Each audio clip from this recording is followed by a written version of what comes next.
Jangan lupa untuk subscribe YouTube channel Metro TV News dan nyalakan notifikasinya. Pemirsa, transformasi dunia pendidikan tidak bisa lepas dari pemanfaatan teknologi digital.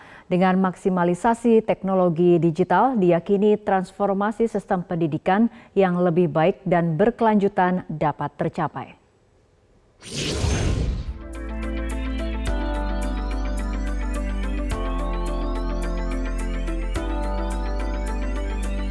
Teknologi digital dalam bidang pendidikan diyakini merupakan salah satu landasan transformasi sistem pendidikan yang lebih baik dan berkelanjutan.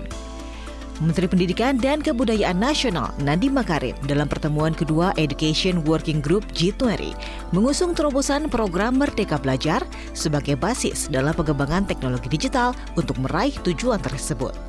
Salah satunya adalah mengembangkan platform digital yang fokus di dunia pendidikan.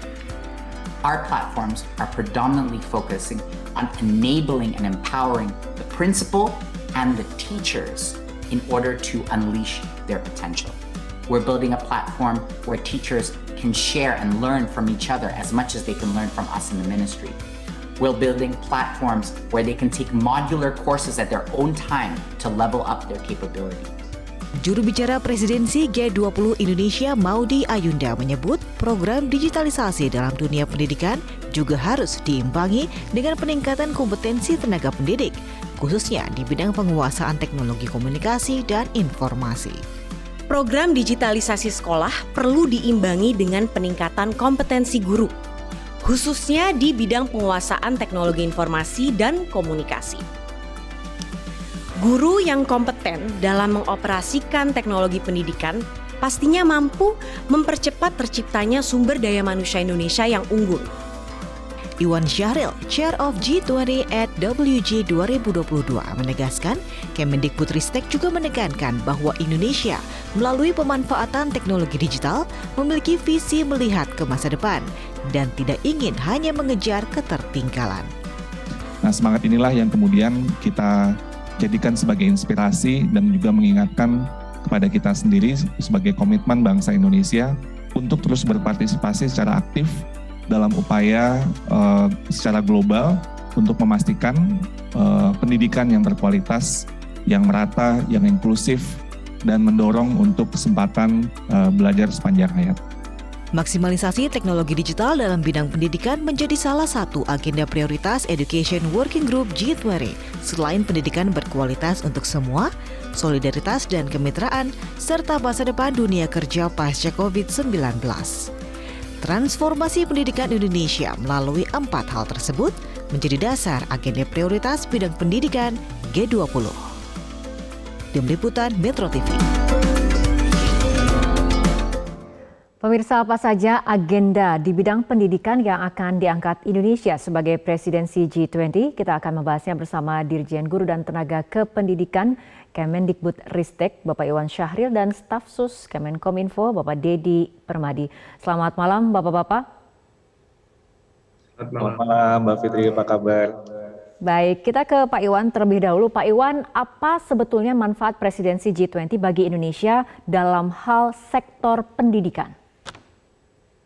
Ya, terima kasih Mbak Fitri. Tentunya dalam forum global seperti G20 yang sangat strategis, kita semua berbagai negara, ada negara G20, juga ada special invitees, beberapa negara berkembang juga kita undang, saling berbagi tentang strategi pemulihan, terutama untuk pemulihan pendidikan dalam hal ini, sehingga kita dapat membagi jurus-jurus satu sama lain, sehingga yang konteks yang juga bervariasi dari negara G20, karena ini mewakili 5 benua dari Afrika, Asia, Eropa, Australia, dan Amerika, itu juga bisa menjadi inspirasi bagi termasuk buat Indonesia. Dan yang kedua yang terpenting adalah kepemimpinan Indonesia dalam pemulihan global di bidang pendidikan. Yang tadi kita lihat bagaimana Mas Menteri Nadiem Anwar Makarim membagikan cerita tentang transformasi pendidikan Indonesia, Merdeka Belajar, dan menekankan, Mas Menteri itu menekankan salah satu filosofi bangsa kita yang sangat kuat, yaitu gotong royong. Dan ini menjadi inspirasi bagi negara-negara lain. Prinsip gotong royong ini bukan saja kemudian masuk ke dalam report ya sebagai salah satu kerangka utama dalam bagaimana negara-negara melihat kita perlu melakukan pemulihan secara global, tapi juga akan menjadi bagian. Saat ini menjadi draft deklarasi menteri. Mudah-mudahan nanti akan disepakati sehingga gotong royong ini menjadi inspirasi bagi dunia secara umum untuk pemulihan pendidikan di masa terutama pasca pandemi nanti. Oke, ada banyak manfaat dan juga target seperti itu, tapi sebetulnya apa agenda prioritas yang akan diperjuangkan dalam G20 ini? Agenda prioritas itu kita ada 4. Ini sebenarnya berpijak pada inspirasi dari transformasi Merdeka Belajar yang sudah kita lakukan dan sedang akan terus lakukan di masa depan. Pertama tentang universal quality education atau pendidikan berkualitas untuk semua. Merdeka Belajar prinsipnya adalah bagaimana kita bisa menciptakan pendidikan yang dapat diakses, kemudian berkualitas dan merata di seluruh tanah air. Itu adalah perjuangan kita untuk mencapai visi itu. Lalu yang kedua adalah penggunaan teknologi digital dalam pendidikan. Seperti yang kita ketahui, kita baru saja meluncurkan platform Merdeka Mengajar, dan kita percaya bahwa teknologi bisa menjadi solusi yang dapat mengatasi masalah akses, masalah kualitas, dan pemerataan, termasuk dalam mengatasi learning loss yang saat ini tentunya dihadapi oleh semua negara. Lalu yang ketiga tentang kemitraan dan partnership dan solidaritas. Dan inilah sebenarnya esensinya adalah gotong royong. Dan bagaimana kolaborasi lintas sektor itu dibutuhkan. Dalam pendidikan itu ada sebuah ungkapan, it takes a village to educate a child. Jadi perlu kerjasama semua pihak untuk mendidik anak-anak kita. Dan yang terakhir, yang keempat adalah masa depan dunia kerja pasca COVID. Karena ujung-ujungnya bagaimana kita dalam bidang pendidikan, dan karena G20 ini merupakan forum kerjasama ekonomi internasional, jadi melihat bagaimana relevansi nggak sih pendidikan yang kita sudah hadirkan pada saat ini untuk dunia pasca COVID. Karena sebelum COVID pun dunia sudah terdisrupsi oleh revolusi industri 4.0, dengan COVID ini semakin terdisrupsi. Jadi ini adalah pertanyaan semua negara, termasuk kita di Indonesia, bagaimana melahirkan SDM-SDM unggul untuk masa depan dunia yang akan lebih disruptif lagi dan penuh tantangan, dan itu yang kita jadikan sebagai agenda utama di Education Working Group.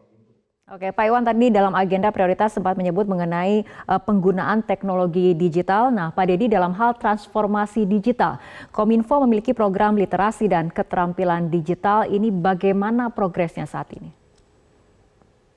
Baik, sebetulnya apa yang disampaikan oleh Pak Iwan juga berkaitan erat dengan apa yang didorong oleh Kominfo sebagai pengampu Digital Economy Working Group di G20, di mana di dalamnya isu pertama yang dibahas adalah terkait dengan konektivitas dan pemulihan pasca pandemi COVID-19. Kalau tadi ditanyakan terkait dengan literasi digital dan kecakapan digital, di dalam forum G20 ini pun Kementerian Kominfo sangat menekankan pada kedua isu ini. Di antaranya di dalam isu prioritas 1, kami memiliki satu usulan kepada negara-negara G20 yang kami sebut sebagai People-Centered Digital Connectivity, atau konektivitas yang berpusat pada kepentingan manusia atau kemanusiaan. Nah, artinya apa? Artinya adalah bahwa pembangunan teknologi informatika, pembangunan infrastruktur digital atau infrastruktur internet itu tidak bisa berdiri sendiri. Dia harus diikuti dengan upaya untuk memastikan bahwa manusianya siap. Manusianya siap artinya apa? Manusianya memiliki kecakapan dan literasi digital yang mumpuni. Sehingga ketika ada dan tersedia akses internet, maka seluruh masyarakat dunia, khususnya Indonesia, bisa menggunakan internet itu untuk tujuan positif, kreatif, dan produktif. Bukan justru malah digunakan untuk tujuan-tujuan untuk mengakses konten-konten negatif yang saat ini tersebar begitu luas di tengah-tengah masyarakat. Seperti kita ketahui ada hoax, perjudian, penipuan online, radikalisme digital, kekerasan seksual pada anak, dan lain sebagainya. Itu adalah konten-konten negatif yang memungkinkan untuk menghiasi dunia digital kita. Itu perlu kita minimalisir dan kita pastikan bahwa internet bisa digunakan secara optimal, secara positif oleh masyarakat. Itulah yang kita sebut sebagai program-program literasi digital dan kecakapan digital. Yang saat ini progresnya saya rasa cukup baik. Di tahun 2021 kemarin bekerja sama juga beberapa hal dengan Kemendikbud Ristek, kita mengadakan program literasi digital yang menjangkau 12,5 juta masyarakat Indonesia. Tahun ini kita menjangkau 5,5 juta masyarakat.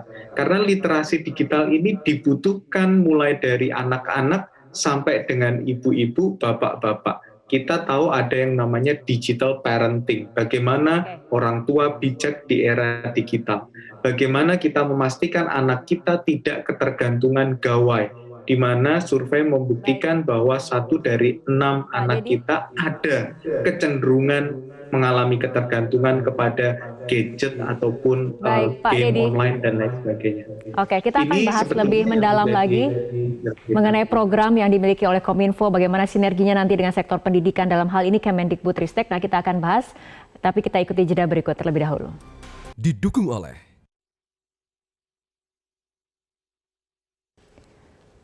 Pemirsa, kita akan lanjutkan kembali perbincangan. Pak Dedi, pandemi COVID-19 ini kan mendorong digitalisasi di sektor pendidikan, tidak hanya mengenai delivery, tapi juga konten. Nah, ini bagaimana peran Kominfo dalam digitalisasi sektor pendidikan? Baik, jadi dalam hal digitalisasi sektor pendidikan, tentu kami memberikan dukungan penuh kepada kementerian lembaga terkait, terutama kementerian di bawah Pak Iwan ya. Kalau kita melihat data misalnya ada infrastruktur telekomunikasi yang kita bangun. Sampai tahun 2022 bulan Maret itu Kominfo sudah menyediakan 15.900 lebih titik layanan internet gratis. Dan dari 15.900 itu ada sekitar 6.400 yang dialokasikan khusus untuk sektor pendidikan. Ini adalah layanan akses internet gratis yang disediakan oleh pemerintah yang bertujuan untuk memberikan layanan internet untuk misalnya sekolah, pesantren, ataupun pusat-pusat pendidikan. Di dalam perencanaan ke depan, tahun 2023 misalnya, Kementerian Kominfo akan meluncurkan satelit Satria 1 dengan kapasitas 150 gigabits per second, salah satu satelit yang dimiliki oleh Indonesia sendiri dan akan menjadi salah satu satelit dengan kapasitas terbesar di Asia, di mana satelit ini akan menjangkau 150.000 titik layanan publik di Indonesia. Nah, yang unik di sini adalah dari 150.000 titik layanan publik yang akan diberikan akses layanan internet gratis oleh pemerintah, ada 93.900 titik yang dialokasikan khusus untuk pusat-pusat layanan pendidikan. Jadi artinya apa? Artinya sebagian besar penggunaan satelit Satria 1 itu akan digunakan untuk sektor pendidikan, terutama untuk menjangkau daerah-daerah 3T ataupun wilayah-wilayah yang selama ini masih mengalami blank spot, dan anak-anak kita yang bersekolah masih mengalami kesulitan untuk mengakses internet untuk mendukung proses belajar mengajar mereka. Oke, baik Pak Dedi, kita ke Pak Iwan. Pak Iwan, terkait agenda teknologi digital dalam pendidikan, kita ketahui bahwa Indonesia masih memiliki sejumlah tantangan dalam hal pemanfaatan teknologi digital. Nah, bagaimana forum G20 ini dapat menciptakan solusi terhadap tantangan yang dihadapi oleh Indonesia tersebut? Baik, terima kasih Mbak Fitri. Pertama-tama, forum Education Working Group itu semuanya hampir bisa dibilang sepakat ya bahwa yang terpenting itu pada akhirnya adalah human. Jadi human interaction itu nggak bisa diganti gitu.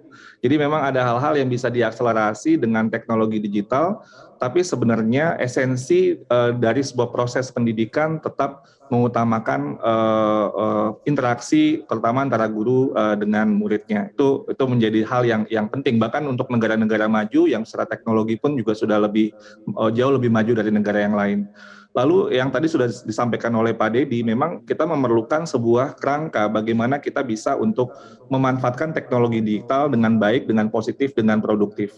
Jadi kita perlu tentunya bagaimana meningkatkan kapasitas SDM. Tadi juru bicara G20 Indonesia, Maudy Ayuda juga sudah menyampaikan bahwa penting sekali untuk kita memastikan bahwa kapasitas dari SDM dalam hal ini terutama para guru-guru, kepala sekolah, dan praktisi pendidikan lainnya untuk bisa menguasai bagaimana teknologi ini bisa digunakan dengan baik dan dengan produktif, terutama secara pedagogi itu bisa membuat suasana pembelajaran yang aman, yang nyaman, menyenangkan, dan akhirnya menciptakan inovasi-inovasi.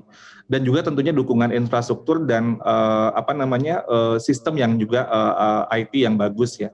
Tapi juga perlu kita kedepankan karena di uniknya presidensi G20 Indonesia kita menghadirkan suara negara-negara berkembang. Kita memiliki special invitees, negara undangan khusus dari negara-negara berkembang, sehingga kita pun juga bisa memikirkan bukan saja masalah ketika ada teknologi, tapi jika teknologi ini masih belum tersedia secara maksimal, apa yang kemudian bisa kita lakukan untuk mendorong pembelajaran yang juga masih tetap aktif, yang kreatif, sehingga bisa mencapai tujuan-tujuan terciptanya SDM unggul untuk masa depan dunia yang juga menjadi perhatian kita semua. Jadi ini juga digital divide ya, itu menjadi topik yang juga menjadi pembahasan di Education Working Group. Oke, baik Pak Iwan dan juga Pak Dedi, kita akan lanjutkan kembali perbincangan, tapi kita akan ikuti jeda berikut terlebih dahulu. Pemirsa, kita lanjutkan kembali perbincangan. Pak Dedi berbicara mengenai pendidikan berbasis teknologi digital tentu tidak lepas dari progres pembangunan infrastruktur, terutama untuk pemerataan konektivitas internet di Indonesia. Ini seperti apa?